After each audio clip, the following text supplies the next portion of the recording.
देखिए, डिटर्मिनेशन दो लोगों से सीखो। एक तो एकनाथ शिंदे जी, जिन्होंने सोच लिया कि ये करना है तो करके दिखाया, और दूसरे राहुल गांधी जी, जिन्होंने सोच लिया कि कुछ नहीं करना है तो कुछ ही नहीं किया।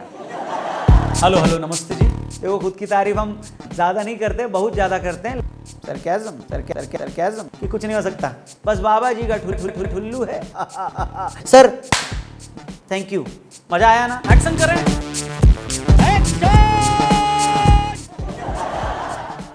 स्वागत, नमस्ते, जय हिंद। रौनक ही नाम रखा गया है हमारा इस पूरे हफ्ते का हाल चाल और बवाल इस एपिसोड में हम लेकर आ चुके हैं। इस एपिसोड में बवाल की मात्रा थोड़ी ज्यादा है, लेकिन शुरू करने से पहले मैं आपसे कहूंगा कि इस उंगली का इस्तेमाल करिए, चैनल सब्सक्राइब करिए अगर नहीं किया है तो कीड़ पड़ेंगे। सबसे अधिक उबलती हुई खबर है महाराष्ट्र से। महाराष्ट्र का महाभारत खत्म हो चुका है, नई सरकार बन चुकी है। मतलब ये कि पॉलिटिक्स में अक्सर सुनने को मिलता है भैया कि मुख्यमंत्री ने अपने मंत्रिमंडल में फेरबदल की। शायद ये पहली बार हुआ है कि मंत्रियों ने ही मुख्यमंत्री का फेरबदल कर दिया। हम इसको भ्रम मानते हैं। एक मिनट, एक मुख्यमंत्री अचानक से भूतपूर्व मुख्यमंत्री हो गए और एक भूतपूर्व मुख्यमंत्री अचानक से उप मुख्यमंत्री बन गए। मतलब मोटा भाई की क्रोनोलॉजी समझना मुश्किल ही नहीं, नामुमकिन है। क्यों?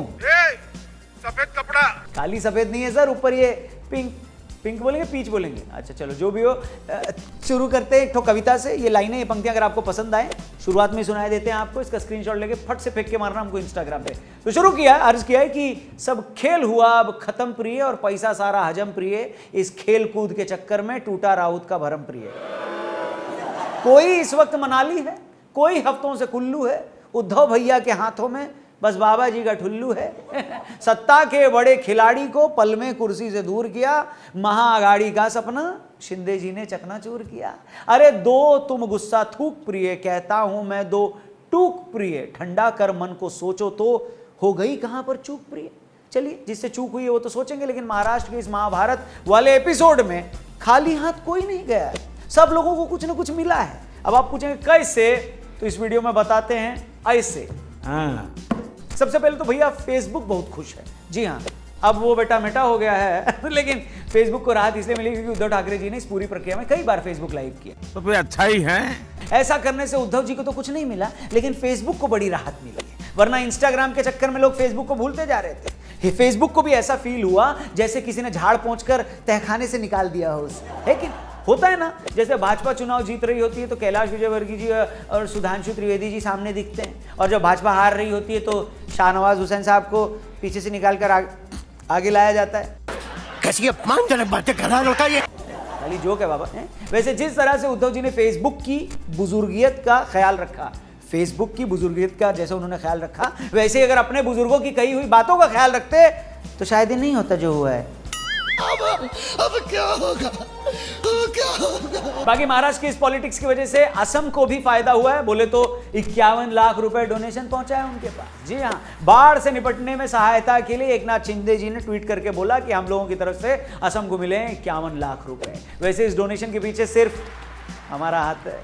देखो, खुद की तारीफ हम ज्यादा नहीं करते, बहुत ज्यादा करते हैं, लेकिन सही में इसके पीछे हमारा हाथ है। यकीन नहीं होता तो पिछले हफ्ते का हमारा फनतंत्र का एपिसोड देख लेना, जिसमें हमने ही कहा था कि आप सारे एमएलए लोग वहां पर बैठे हुए हो, अगर साथ में मिलकर असम में बाढ़ पीड़ितों की मदद के लिए आगे आओ तो कितना अच्छा होगा।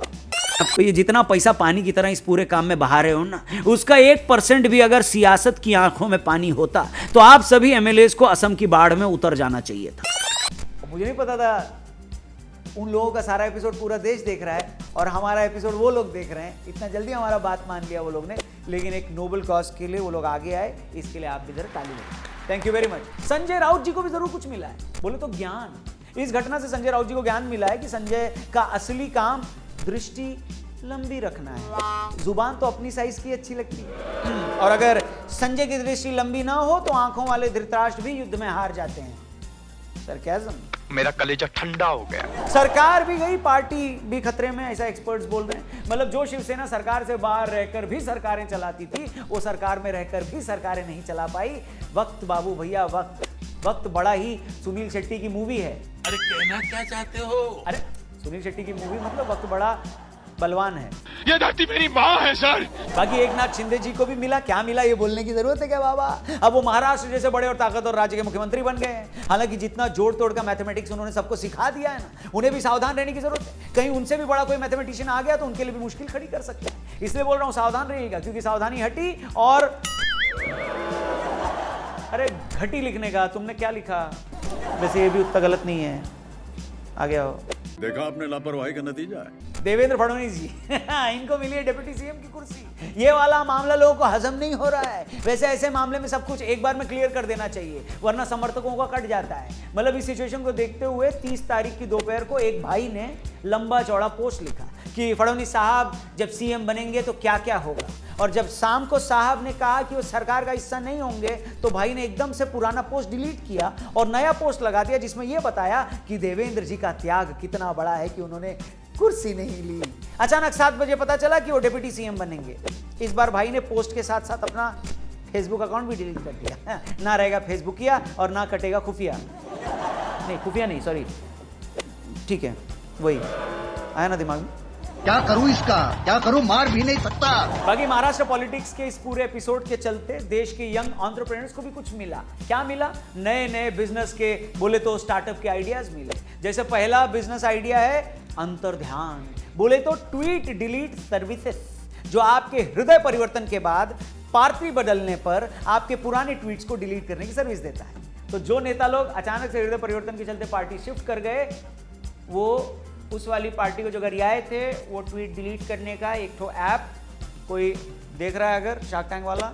बाकी आगे बढ़ते हैं। दूसरा बिजनेस आइडिया है स्पाई रिजॉर्ट्स, पार्टी तोड़ू नेताओं को छुपाने की शानदार व्यवस्था। सफेद कुर्तों का unlimited supply, free free free. और नोट करें कि हमारे यहां हर स्टेट की भाषा बोलने वाला स्टाफ है, इसीलिए all state MLAs are welcome. सगळ्यांचा स्वागत आहे। मला मराठी येते, पुढे सरका। चलिए आगे चलते हैं।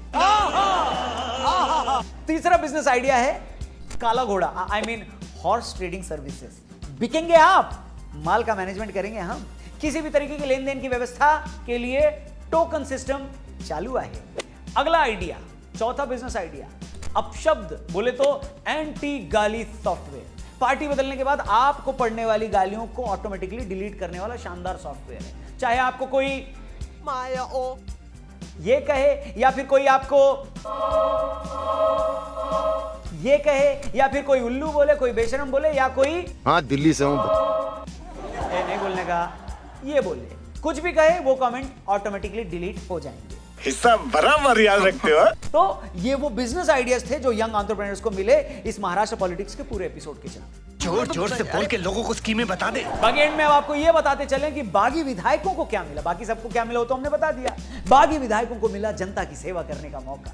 धन्य है हम सब कि हमें ऐसे नेता मिले जो जनता की सेवा के लिए क्या क्या नहीं करते। कितने जूते घिसे बिचारों ने जनता की सेवा के लिए। मुंबई से सूरत, सूरत से गुवाहाटी, गुवाहाटी से गोवा, फिर गोवा से मुंबई, हर जगह बेचारों को 5 स्टार होटल का मल्टी क्यूजीन खाना खाना पड़ा।